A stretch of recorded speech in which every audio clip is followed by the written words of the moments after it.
about how this played out. Hey Jukem, first off, congratulations on being the Pokken champion for the Pokemon Players Cup 3. I mean, you had to face off against Shadowcat once again in the grand finals. What was going on through your head when you realized that you had to face off against him to potentially get the run back after having to face off against him last August during the Pokemon Players Cup? It's a pretty crazy feeling, to say the least. I felt like a feeling of deja vu because last year I almost got the reset on him during that set, but at the same time it's so very frustrating to be like, oh no, we're in this exact same situation as last time. I really don't want to have a similar situation happen where I just get to like game 5 and then lose right away. But me and Shadow have a lot of history of getting to grand finals together, and it was just, he's recently been beating me a lot. So it felt really great to not only just reset him, but then also take the win. And doing so with Empoleon too, which is a character not too people expect me to play as against him. People usually expect me to play as Sceptile, but it felt like I was really proving something with Empoleon there. And it was just a lot of fun. I love fighting Shadowcat too, but it was also super nerve-wracking because I had to go through that entire loser's gauntlet after losing my winners round 2. Yeah, we saw you actually put on quite a performance with Empoleon. I was, specifically me, was really excited to see that because Empoleon's one of my favorite Pokemon. And, you know, seeing that you got second place at the Pokemon Players Cup when you lost against Shadowcat in that Grand Finals, how did you feel after resetting the Grand Finals this time around versus Shadowcat? Did it affect your player mentality at all? Did you feel, like, extremely nervous? What did you have to do to kind of keep yourself cool? I felt like going into the losers bracket after losing my winners round 2, I felt a lot of the pressure go away for some reason. You would expect like you go to losers, you would be more like feel more pressure to be like, oh, I want to do well, I don't want to lose right now, I don't want to go like 1-2, 0-2. But for some reason when I lost, that kind of went away. And when I went to the losers side of grand finals, I felt very confident. I felt very secure that I could take the win, especially with Empoleon. And when I did it, I just felt a lot stronger mentality-wise. And then he won the next 2 games, and I was like, oh, goodness, I'm going to lose again. And then I kind of panic switched back to Sceptile. But I tried to remain as calm as possible, and obviously that worked out. But in the heat of the moment, I was just like, is this a thing? I'm down 2-0. Oh, no. But then I put it together, put my brain together, all brain cells I have, and won the next 2 games with Sceptile, basically. But yeah, it was just a very surreal moment. You put on quite a performance too, especially when you had to face off against Alistair for the second time. I mean, what adjustments did you make going on after losing to Alistair in the winner's bracket to then having to face off against him in the lower bracket? I know we saw you switch over to Empoleon, but did you have to make any specific adjustments to your playstyle, whether it be playing more passively and respecting Alistair, or what did you realize that you had to do differently when you were sent down to that lower bracket and you have to face him again? Using Empoleon against someone like Alistair never really came across my mind, but I'm going to realize in recent times that like if I'm struggling against a player, I should try to use Empoleon. Not because it'll catch them off guard, but they're just so used to my Sceptile that it might be a benefit to try to hit them with any like knowledge checks with Empoleon. Also, just I never knew, so I was just like, I might as well try it.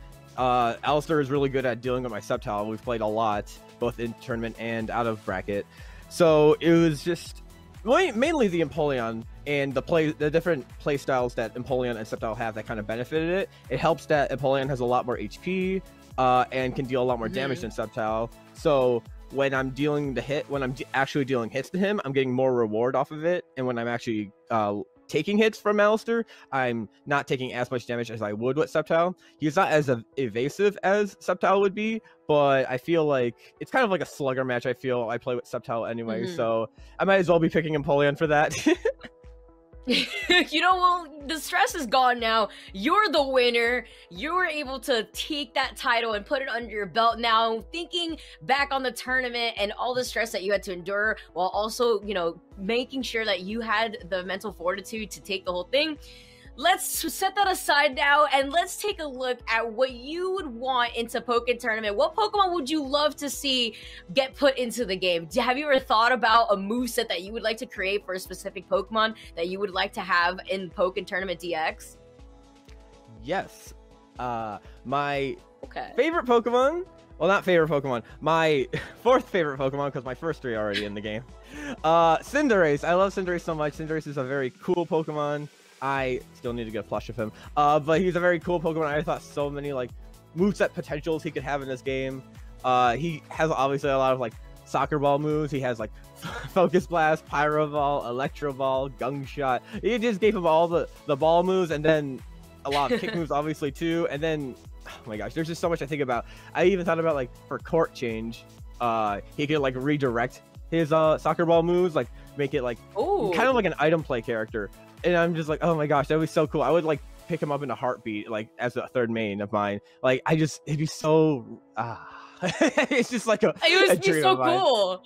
Yeah, that actually sounds like such a everybody at HQ right now are just writing notes like, okay. That would actually be such a cool idea to do. Heartbeat band. So, you know, right? I mean, like now looking at how everything's playing out, I love how the fact that there's so many different archetypes presented in Pokken Tournament DX, and Empoleon's one of my favorite characters, like I mentioned earlier. So seeing Empoleon get put into the game made me super hype, and seeing Cinderace would actually make me pop off. So that's such a good idea. Now that you put it into perspective, and you know, now seeing the different phases that we could also have with that Pokemon, that'd be quite interesting to see. But you know what? You're the Pokken champion, and you've won the grand prize of traveling to attend a Pokemon International Championship of your choosing. So what are you gonna cash that in now, or are you gonna be waiting within the, you know, in the future, since you could cash that out within the next 10 years, or do you want to do it as soon as possible? Are you excited to utilize that opportunity, or are you just gonna take your time with it? I might take my time with it. With what's been going on with the world, even when they open everything back up, I kind of want to be a little patient about it and be like, okay, is this the right time? Because I don't want to go and then something bad happens again right away, and it's just like, well, I kind of just like used it up. So I might wait, like maybe wait a year or two before using it.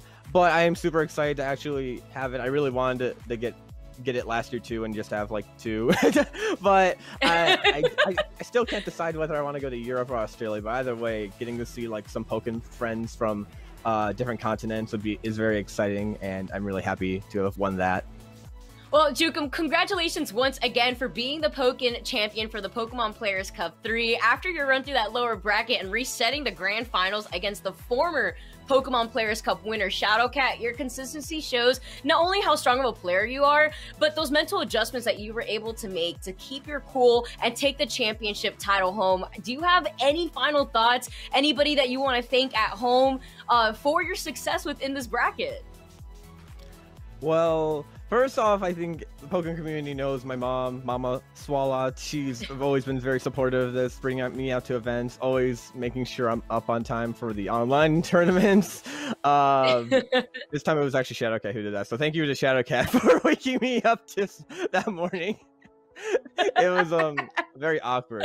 But yes, thank you so much to Shadowcat too. I literally could not have done it without him. Thank you to the rest of my family too. They're always super supportive, and I always appreciate them. And of course, all my Pokken friends too. Shadowcat's also a great friend too, besides just waking me up. But also there's like Mutator, Roxo, Alistair is cool too. All of them. I could go on and on listing. If I haven't said your name, I'm so sorry, but thank you so much for the support. It means a lot. Yeah. The Pokken community is one tight-knit family, and I definitely enjoyed casting your matches and seeing your progress throughout the bracket, Jukem. Thank you to you and Kaskin for joining us for this interview, and again, congratulations. I hope you enjoy that win, and hopefully you'll have a really good time when you get to utilize that grand prize and travel to your own Pokemon tournament of your choosing. Thank you so much. It was a lot of fun doing this interview, and it was a lot of fun in the tournament as well. Thank you.